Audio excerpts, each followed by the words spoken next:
Olá pessoal, no vídeo de hoje a gente vai falar um pouco sobre a linguagem C. A gente vai passar falando sobre as bibliotecas, estruturas de um programa em C, variáveis, constantes, aritméticas e entrada e saída de dados. Primeiramente, vamos falar sobre as bibliotecas. Elas avisam o compilador que serão utilizados procedimentos, funções ou variáveis, ou até mesmo constantes, que estão declarados no arquivo especificado dessa biblioteca. Elas precisam ser incluídas porque no C não tem quase nada pronto. Então, outras pessoas já fizeram, como a gente tem as bibliotecas padrões, né? E aí a gente inclui elas para ter acesso a essas funções que são necessárias. As principais bibliotecas que a gente utiliza é a stdio.h, que contém funções de entrada e saída, a math.h, que contém funções matemáticas, a stdlib.h, que contém funções de gerenciamento de memória, e a string.h, que contém funções de manipulação de strings. A sintaxe da inclusão dessas bibliotecas é a seguinte: hashtag include e o nome da biblioteca. A gente pode ver essa sintaxe utilizada aqui, ó. Neste código, eu precisei da função printf, que é uma função de saída que está na biblioteca stdio.h. Então, eu tive que incluir essa biblioteca para poder usá-la. Então, já vendo como é que está esse programa básico, a gente pode enxergar algumas coisas, como, por exemplo, o que significa essa linha aqui, né? Esse int main. Esse int main significa que eu estou declarando uma função main, que é a função principal do meu código. Todo programa em C inicia sua execução por ela. Então, a gente tem que ter sempre, sempre, sempre uma função main no nosso código para o programa poder começar por ela. Também tem um return aqui, porque a gente está dizendo que essa função é uma função inteira, logo ela tem que retornar alguma coisa. E aí ela retorna zero para avisar que não teve problema algum na execução dela.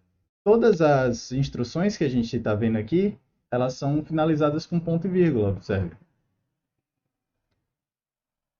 A gente pode até fazer tudo na mesma linha, desde que cada instrução seja separada por ponto e vírgula.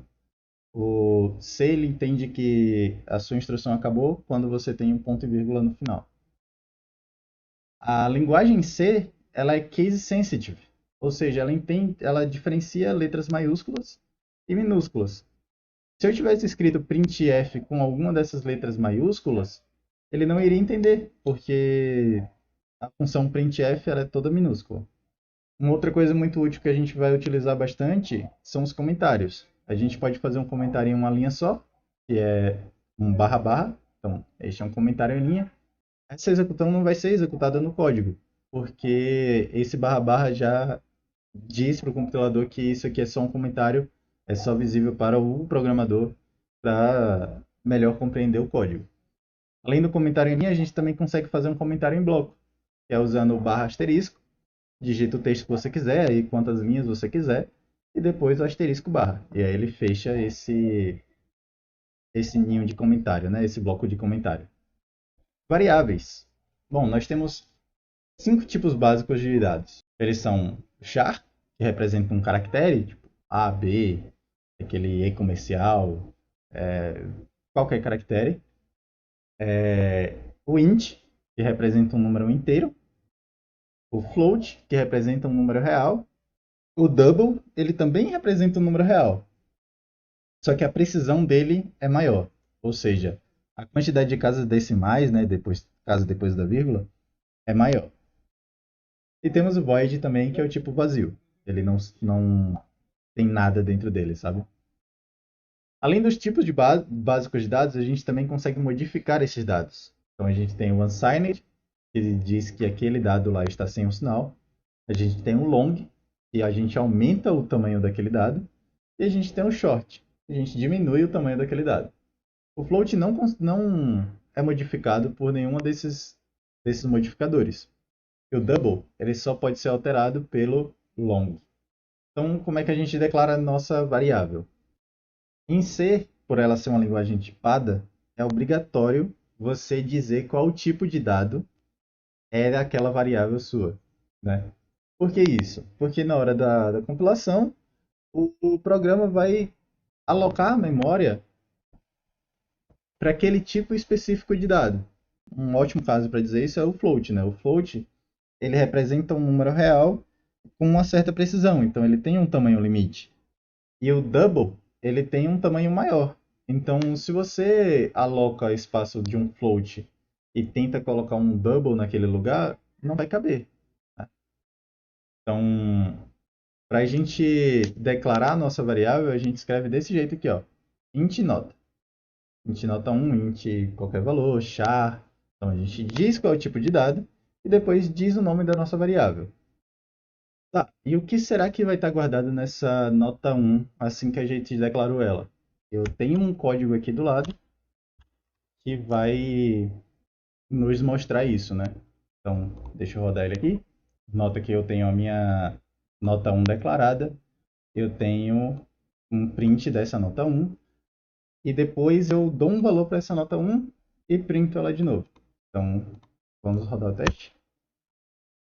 Aqui, o primeiro valor que a nota 1 recebeu foi 32.725. Por que que isso acontece? Porque quando a gente declara uma variável, o programa ele vai lá e pega um espaço na memória e diz que aquele espaço agora é dessa variável. E aquele espaço ele pode ter sido usado anteriormente por outras coisas, né? Pode ter qualquer coisa lá dentro, ou nada. No nosso caso, tinha alguma coisa que foi um lixo, a gente não ia usar, mas poderia também ser um espaço que foi limpo, né? Que não tinha nada e aí o valor seria zero. Então, para a gente não ocorrer nenhum imprevisto no nosso código, né? Porque a gente está dependendo de algo aleatório, a gente sempre inicializa as variáveis que a gente vai utilizar, que foi o que eu fiz. Eu botei o nome da variável, igual, que é o sinal de atribuição, e disse qual o valor que eu quero. A gente pode ver isso aqui também. Uma outra forma de você atribuir um valor para uma variável é você fazer isso na hora que você está declarando ela, que dá para ver aqui no exemplo da nota 2. Int nota 2 é igual a 1. Né? E se a gente printar ela, ela já vai sair o nota 1 direto. E se a gente quiser usar o mesmo valor várias vezes num problema, né? num código, algo de grande ajuda são as constantes. Por exemplo, aqui, a gente está usando o pi. Para não precisar ficar escrevendo 3,14, 15, 92, blá blá blá blá blá, a gente pode definir ele como uma constante e usar, né, o nome que a gente deu para ela ao invés desse número gigante. E aí a gente também pode alterar ele aqui, mas isso só pode ser feito durante a escrita do código. Uma constante nunca vai ser alterada durante a execução do código. Então você pode fazer qualquer coisa com ela ali sem medo de que ela altere o valor. Então vamos para um pouco de aritmética, né? A gente tem alguns operadores. O primeiro deles é o menos, ele transforma qualquer número em negativo, né, se ele estiver sozinho, ou qualquer variável também, por exemplo, a é igual a menos y, ele vai inverter o sinal, né, daquela variável, do que está dentro daquela variável, né, daquele número também. A gente também tem os operadores binários, que são os que precisam de dois elementos para poder operar, né? A gente tem o mais, que soma, o menos, que subtrai, o vezes, que multiplica, o barra, que divide, mas aí tem que prestar atenção. Por quê? Se você estiver fazendo uma divisão entre dois inteiros, será feita a divisão inteira. Mas se você estiver fazendo uma operação entre um float e um inteiro, ou um float e um float, vai ser realizada a operação fracionária, né? Então, você vai conseguir ter acesso àquelas casas decimais, desde que você guarde o resultado daquela operação em um float também.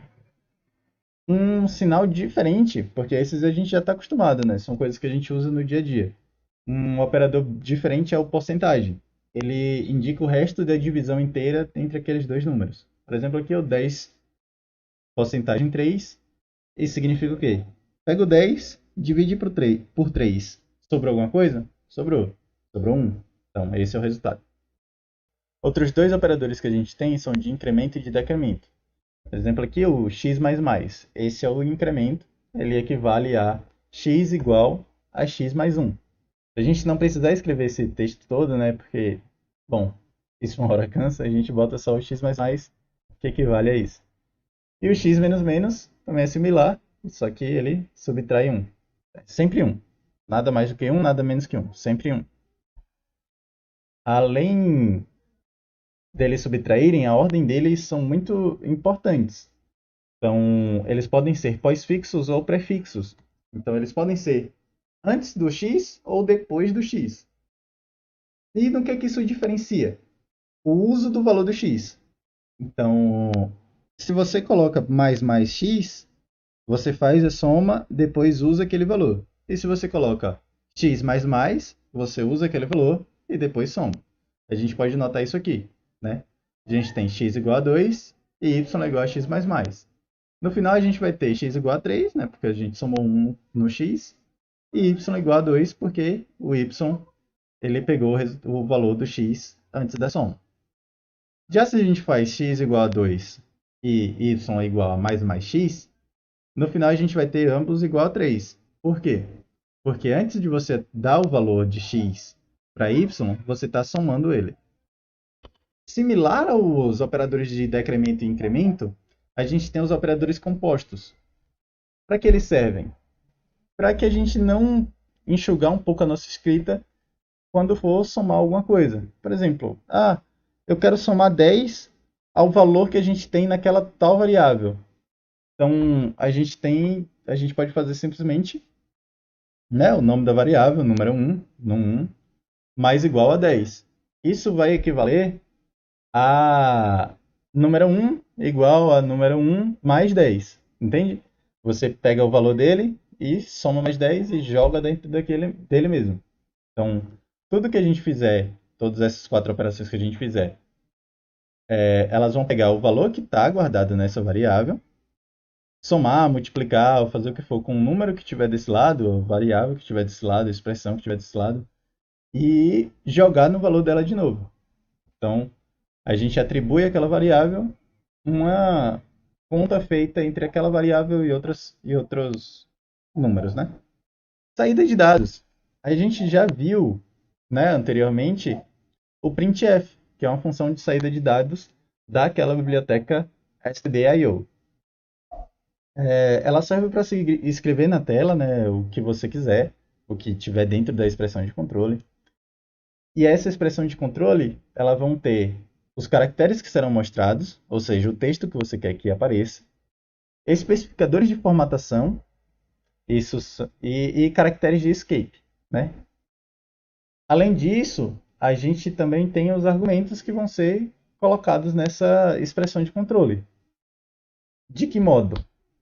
A gente viu aqui, né, um printf porcentagem d e do lado de fora a gente tem um nota 1. Esse carinha aqui é o nosso argumento. Ele vai ficar no lugar desse porcentagem d, que é um especificador de formatação.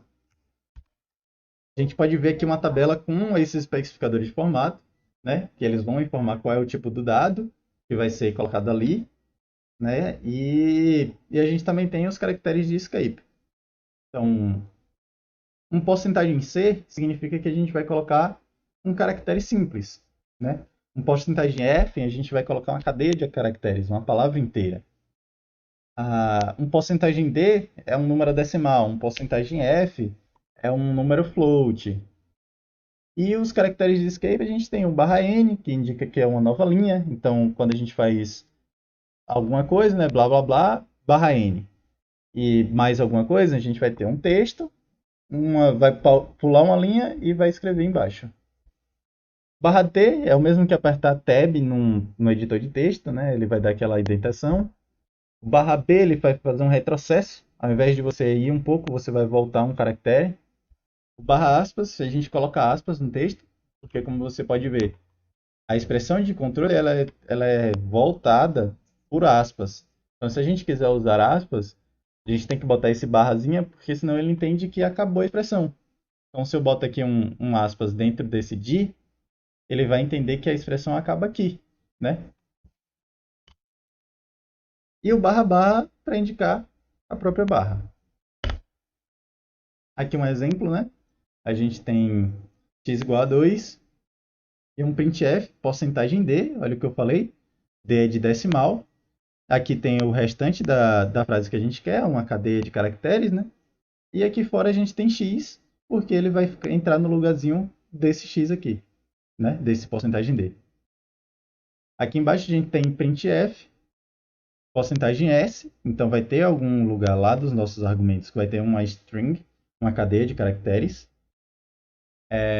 Porcentagem F está porcentagem D, então a gente já sabe que vai ter um decimal lá no fundo.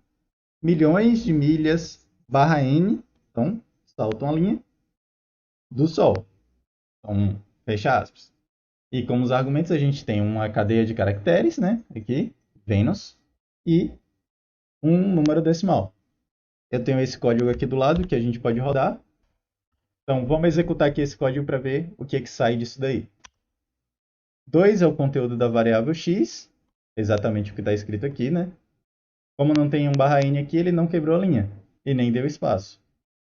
E logo em seguida, Vênus está a 67 milhões de milhas. Ó o barra n aqui, pulou a linha do Sol. Então, entrada de dados agora. A gente tem a função scanf, que lê dados do teclado, né? Ela também é da biblioteca stdio.h. Ela tem uma expressão de controle e tem os seus argumentos. Na expressão de controle, ela vai ter uma cadeia de caracteres que vai informar como é que vai ser a entrada, o que é que ela espera que você digita, e especificadores de formato para as variáveis que serão os argumentos. E os argumentos, como eu falei em cima, são variáveis que dependem da lista de especificadores de formato, e eles são sempre precedidos pelo e-comercial. Por isso a gente vai ver melhor quando estiver estudando ponteiros e passagem por referência, mas atenha-se que quando você bota um e-comercial, você está indicando o endereço daquela variável e não a variável em si. Mas não precisa prestar muita atenção nisso agora, a gente vai falar sobre isso mais tarde, quando estiver falando de ponteiros e de passagem por referência. O que importa é que, quando você for escrever um programa em C, que precisa de um scanf, você precisa botar o e-comercial antes da variável. Aqui a gente tem um exemplo, né? Então a gente tem aqui o nosso int match e o int média. Então printf digite a matrícula.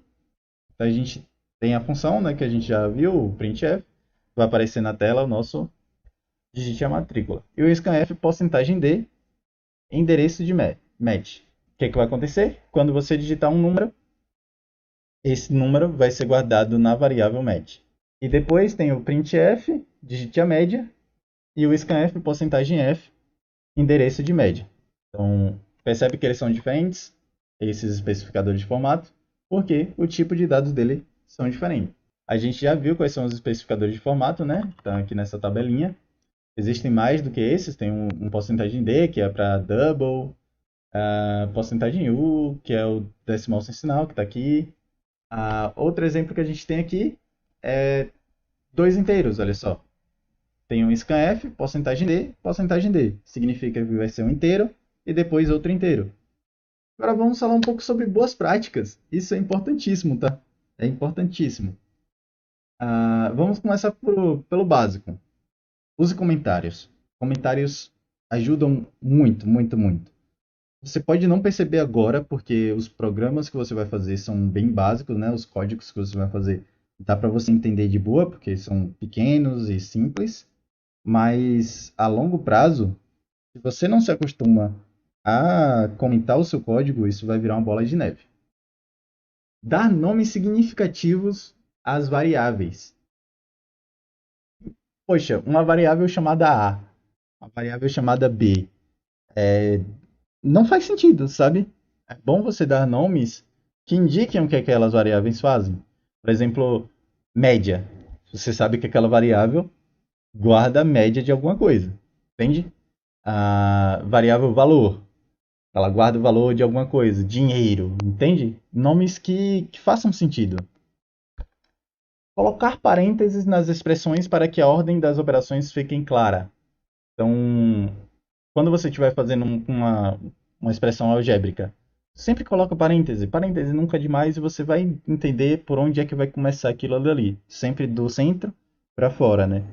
Usar o recuo para separar visualmente os blocos do programa. Porque, bom, o C não precisa indentar. Não precisa. Como eu falei lá no começo, você pode escrever o programa todo em uma linha só. Mas, né? Como é que você vai entender o que você fez? Quando você coloca o recuo, você consegue visualizar, esse bloquinho é daqui, faz tal coisa. Ah, esse outro bloco aqui faz outra coisa. Isso já se complementa com outra dica, que é alinhar informações relacionadas.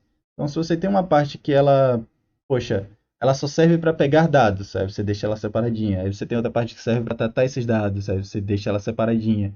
E você tem outra parte para mostrar o resultado, isso fica muito melhor visivelmente. E a última dica, evitar longas linhas de programação. Então, quando você estiver digitando que ela fica muito grande, você pode dar um enter ali. E a gente consegue ver, né, agora, como é que essas boas práticas ficam num código. Olha do lado esquerdo. A gente tem um int ABC, A igual a 1, B igual a 2, C igual a mais B. E printf C. Então, beleza, dá para você entender. Dá. Mas olha do outro lado. O programa faz a mesma coisa. Só que você tem um num1, num2, que significa número 1, número 2, soma. Então, nomes bem expressivos, sabe? Então você tem um bloco separado ali que está só declarando, um bloco que está só atribuindo valor, e tem um outro bloco que está realizando a soma, que está comentado. Então você sabe o que o código faz. Se você bater um olho em qualquer lugar aqui, você consegue entender o que é que ele está fazendo. No outro código não, está tudo muito junto, tudo muito compactado. Então parece besta, eu sei, mas tenham boas práticas de programação. É importante para você. O você do futuro vai me agradecer quando ler um código seu que tiver bem comentado, bem bonitinho. É isso. No próximo vídeo a gente vai falar um pouco sobre as estruturas condicionais e até a próxima.